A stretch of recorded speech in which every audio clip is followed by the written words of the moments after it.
We've begun in a fairly abstract way, but this is an important first step in our demonstration that architecture is a mode of knowledge. When we normally consider architecture, we include its function or program, we include its materials and techniques of construction, and its context, both the physical and the social context, as well as its formal property or its aesthetics. And all these are legitimate and necessary considerations to understand architecture. Architecture very much is in the world. Architecture resides in the common sense world. But to really focus on architecture as exceeding mere building, we have to detach a portion of that common sense world from the rest. And we need to establish some aesthetic distance from ordinary concerns. And so we frame our thinking and we exclude a lot of the common sense world as outside that focused frame. And for just a time, we free architecture from its function, but we also free ourselves from our own interests and prejudices and expectations about architecture, its function, its social role, how it was physically built. And we did this in our comparison of the Greek temple and the modern White House. We separated out even material considerations, considers the patronage, in order to think of architecture as constructing its own world within a world. And the world that it constructs cannot be reduced to mere purpose.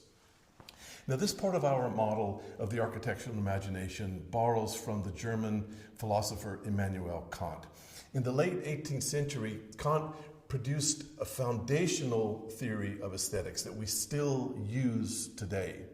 For him, our experience and our judgment of beauty, our aesthetic judgment, involves, as we've seen, this resonance between the two cognitive powers of understanding on the one hand and imagination on the other.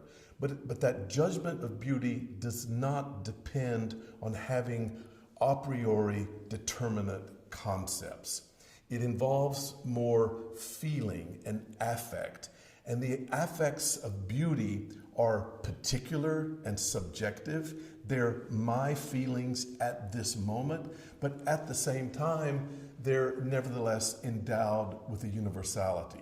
And the universality is not reducible to the laws of reason. It's not reducible to the laws of morality, which are the other two modes of knowledge.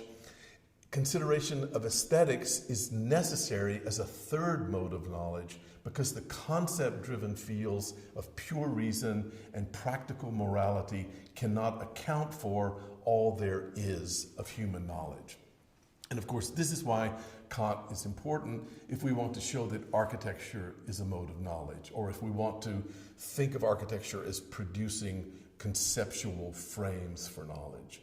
So we follow Kant in our attempt then to isolate examples of the particular techniques of production, like making diagrams, like making sketches, and the particular modes of experience that are characteristic of architecture and different from other sorts of practices, even other art practices.